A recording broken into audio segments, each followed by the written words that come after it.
Hey guys, this is Gaijin Hunter. I'm back with another podcast style like video. In this one I want to discuss my thoughts about the Monster Hunter movie. We just got two trailers, which I'll link for in the description down below.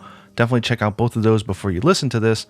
And I just want to talk about the criticism and concerns that fans have, but also explain why I'm optimistic that it'll still be a good time and why I'm going to go see it day one.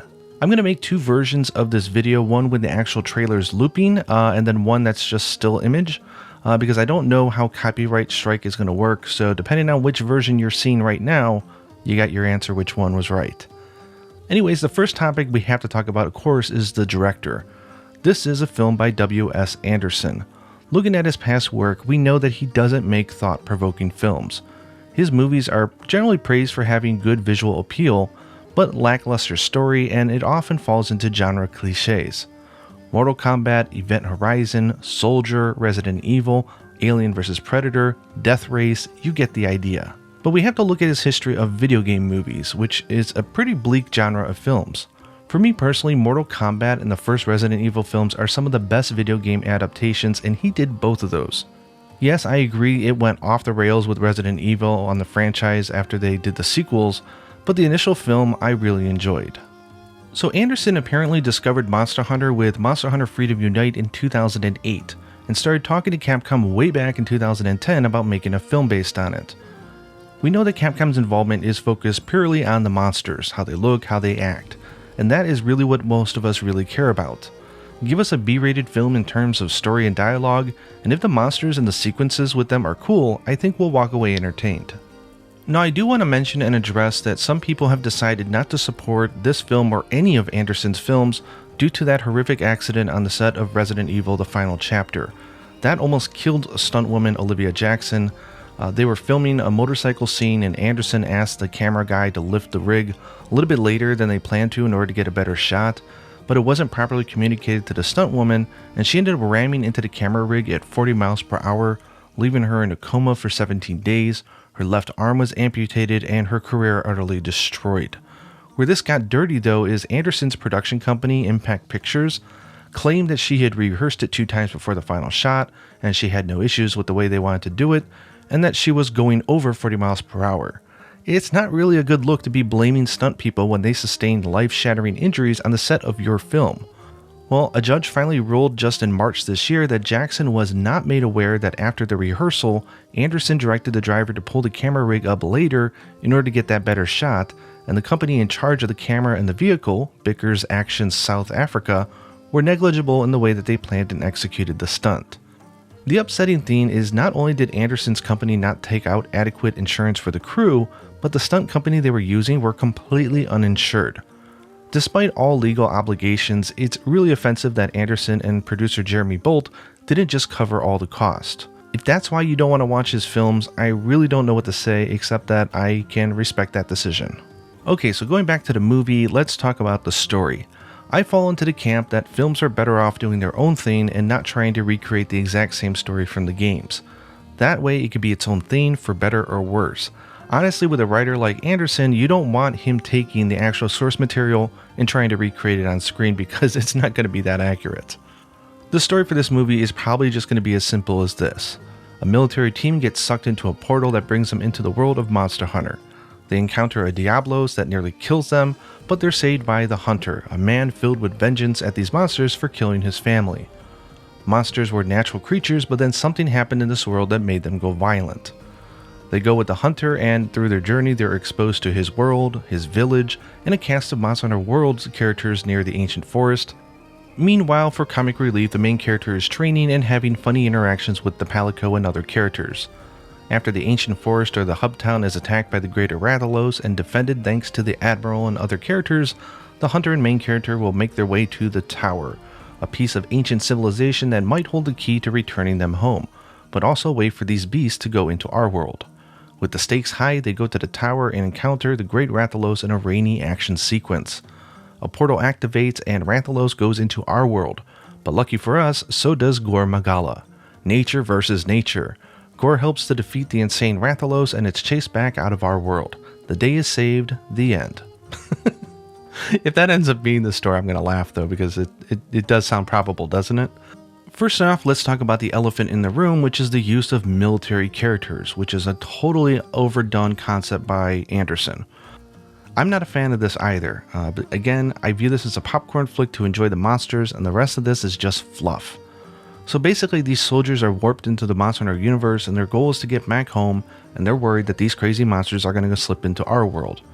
I assume that they wanted to have a main character that can fight, so that the hunter could teach them the techniques and they're able to pick it up. And he probably wanted to do this other dimension theme because, well, it's cliche as hell, and as I said, Anderson loves that type of storytelling.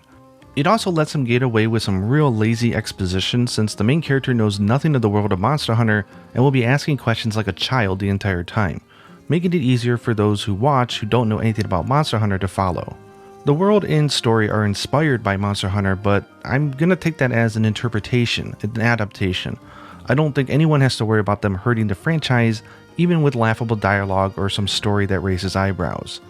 We can get a more legit story when the Legends of the Guild is ever released. This is all about the spectacle. Anderson seems like he's going to use a lot of characters and locations from Monster Hunter World since those are the most familiar to the mass audience, but will include things he found cool from previous games like the sand dune boats which we see in the trailer, and something similar to the tower from Monster Hunter Freedom Unite. They did mention in interviews that they're going to touch the subject of the ancient civilization in this film, and I think it's pretty obvious that the tower is probably going to have portals up at the top, sort of like the Fifth Element or something sci-fi like that. We can see a cut in the trailer that pretty much looks like that, and the symbols that are on the stone that they show is the same symbols they show when the military team gets warped into the world. Just setting up the notion that the world of Monster Hunter has remnants of an ancient civilization that were technologically super advanced would echo kind of what we have in the game, and if Anderson started getting into Monster Hunter around Monster Hunter Freedom Unite, then it makes sense that he found that aspect pretty cool and wanted to incorporate it in the film. That, and the game really doesn't touch on it beyond that, so it's pretty much free reign when it comes to lore-wise. He's not stepping on anything that the game has really defined. Honestly, and we could have just started this video here, but the most important and the only aspect about this film I really care about are the monsters. All we should want and expect is amazing monsters and great action sequences with them. We know from the interviews that Fujioka and the other team at Capcom, like the animators and the modelers, are looking at the monsters and giving notes on what they represented, just to make sure that it's super accurate. This is the area that we wanted their involvement, so this makes me happy to know. Diablos and Rathalos look fantastic. They said that they actually used drones during filming to ensure that all the actors were looking in the right location. For example, the Rathalos is huge because it's the greater Rathalos, so it's a unique sort of version of the monster. It's so big that the actors need to know where to look of where Rathalos' head is supposed to be, so they were using drones. So yeah, I'm really looking forward to these action sequences, and we got to see Gore Magala in the trailer. Like, come on, Gore Magala is one of the coolest monsters in the entire series, and I would pay $20 just to see a movie with one cool sequence with that monster. I'm curious what the other monsters that we use, but at this point, Gore Magala, I'm sold. I don't know about you guys. Another thing to talk about, I guess, is the characters, and honestly, I wasn't expecting much out of the characters, but the wardrobe design that we've seen so far has been really good. The excitable A-lister, the serious handler, the handler, they all look really good.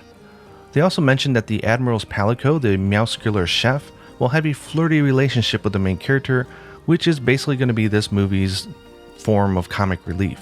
I am curious to see how the muscular chef is going to look though, because it is being played by an actor, which is talent Aaron Bielner, so very curious to see when they show it. Hopefully it doesn't stick out too weird.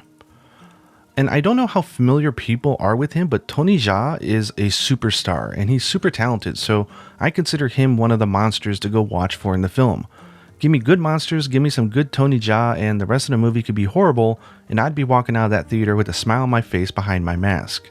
I just hope that they let him do some acrobatic stuff and not overly reliant on large, heavy weapons, because come on, this is Tony Jaa. He's a TIE fighter, he's amazing. In closing, look, I don't think that this is going to be the Monster Hunter movie that myself or other fans would have scripted. I think it's going to take liberties that we are not comfortable with. I think the story will be serviceable at best. But honestly, the monsters and the set pieces so far look really good, and the idea of Monster Hunter as a brand name will get more recognition is a wonderful thing in my opinion. Even if the movie isn't good, it's not going to hurt the franchise. Look at how successful Resident Evil is, and the last few movies aren't exactly highest rated films.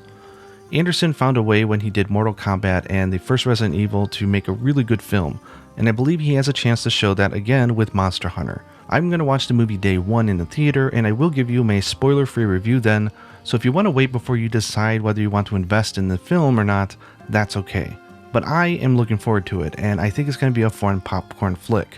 This all goes back to tailor your expectations based upon what you know, and just know what you're going to watch, and for me, it's going to be some cool monsters.